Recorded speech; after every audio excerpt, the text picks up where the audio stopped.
Magandang umaga! Ang ating asignatura ay Math at ang ating pag-aaralan ay Visualizing Division of Numbers up to 100 by 2, 3, 4, 5, and 10.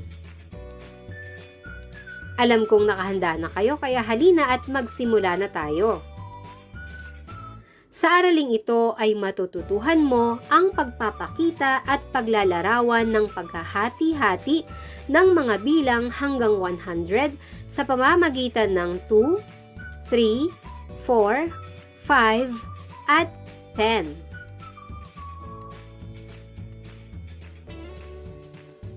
Sa katapusan ng araling ito, ikaw ay inaasahang una, nalalaman ang mga bilang na matatagpuan sa multiplication tables of 2, 3, 4, 5, at 10. Pangalawa, na i-divide ang mga bilang na makikita sa multiplication tables 2, 3, 4, 5, at 10. Pangatlo, nagagamit ang pagde-divide ng mga bilang sa totoong buhay. Ngayon ay subukan nating sagutin ang mga division equation. 10 divided by 2. Ang sagot ay 5. 12 divided by 3. Ang sagot ay 4. 20 divided by 10. Ang sagot ay 2. 40 divided by 5. Ang tamang sagot ay 8. 100 divided by 10. Ang sagot 10.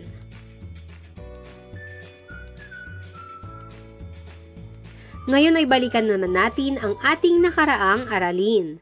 Isulat ang tamang sagot sa mga sumusunod na division equation. Unang bilang, 9 divided by 3. Narito ang larawan upang matulungan kang alalahanin ang ating aralin noong nakaraan. Ang tamang sagot dito ay 3. Pangalawang bilang, 60 divided by 10. Ang sagot ay 6. Pangatlo, 10 divided by 5. Ang tamang sagot ay 2. 12 divided by 3. Ang sagot ay 4. Sa nakalipas na aralin ay napag-aralan mo ang nagpapakita at naglalarawan ng paghahati-hati ng mga bagay sa pamamagitan ng equal sharing, repeated subtraction, equal jumps, at sa pamamagitan ng formation na may parehong bilang ng pangkat ng mga bagay.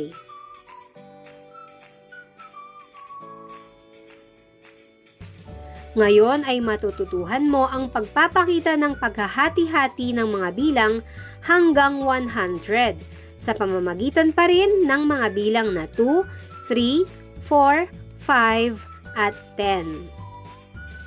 Narito ang mga paraan ng paglalarawan ng paghahati-hati o division. Una, division as equal sharing. Narito ang ating sitwasyon. Ilang grupo o pangkat ng 10 ang maaring mabuo sa 50 bulaklak. Ang ating division equation ay 50 divided by 10. Dahil ito ay equal sharing, nangangahulugan na pantay ang bilang ng mga bulaklak sa bawat pangkat. 1, 2, 3, 4, 5, 6, 7, 8, 9, 10, 10. Ito ang ating unang pangkat, 10 bulaklak. Ang pangalawang row naman ay mayroon ding 10 bilang, kaya ito ang ating pangalawang pangkat. Ganon din ang susunod, pangatlo, pang-apat, at panlima. Ngayon ay bilangin natin kung ilang pangkat ang ating nabuo. 1, 2, 3, 4,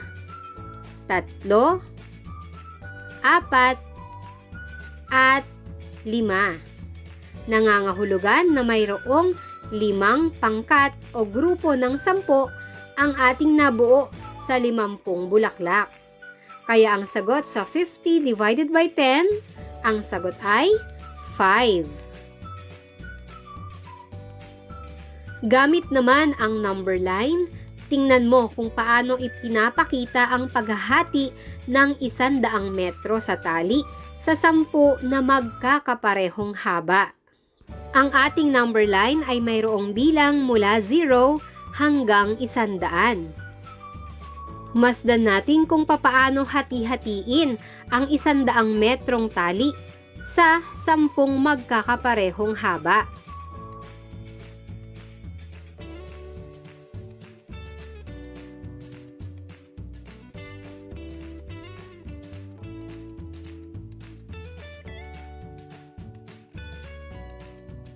Ipinakita sa ating number line na ang 100 metro ay hinati-hati sa tig-10 magkakaparehong haba. Ilang hati kaya ang nabuo? Halina't bilangin natin. 1, 2, 3, 4, 5, 6,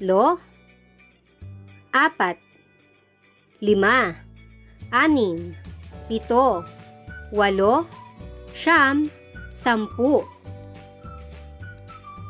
Ipinakita sa number line na ang 100 metrong tali ay hinati sa 10 bahaging magkapantay ang haba. Ang bawat isa ay may habang 10 metro. Ang sagot sa ating equation na 100 divided by 10, ang sagot ay tama, 10. Ngayon ay dumako naman tayo sa susunod na paraan, division using repeated subtraction. Ang 60 pirasong lapis ay hinati sa 10 pangkat. Ilang lapis mayroon sa bawat pangkat?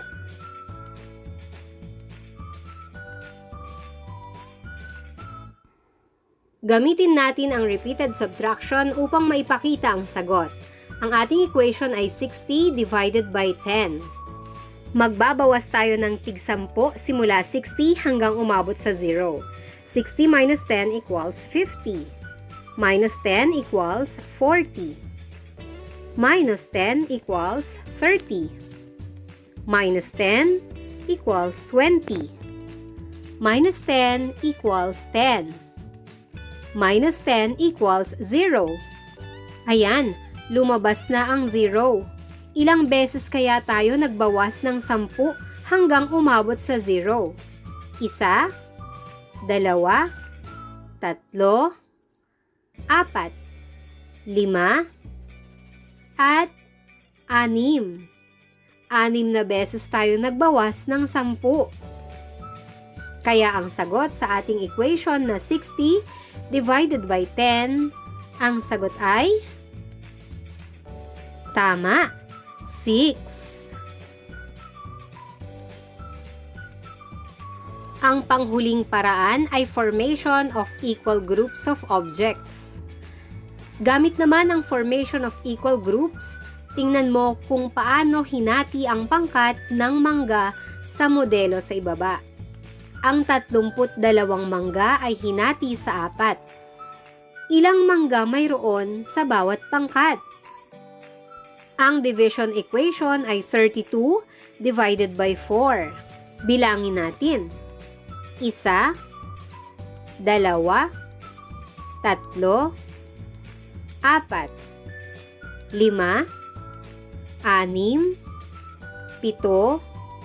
8. Mayroong 8 mangga sa bawat pangkat. Kaya ang sagot sa 32 divided by 4 ay 8.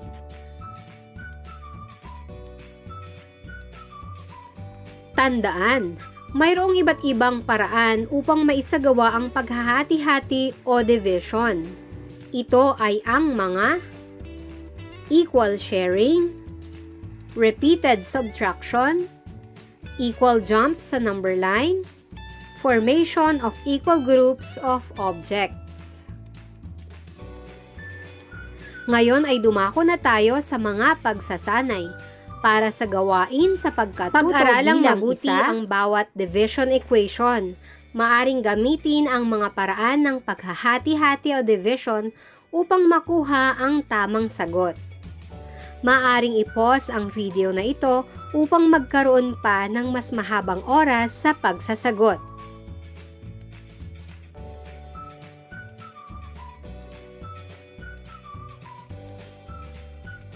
Halina't iwasto na natin. Ang sagot sa unang bilang, 16 divided by 4, 4. Number 2, 24 divided by 6, 4. Number 3, 30 divided by 10, 3. Number 4, 20 divided by 2, 10. Number 5, 50 divided by 10, 5. Number 6, 40 divided by 4, 10. Number 7, 20 divided by 10, 2. Number 8, 12 divided by 4, 3. Number 9, 25 divided by 5, 5. At number 10, 30 divided by 10, 3.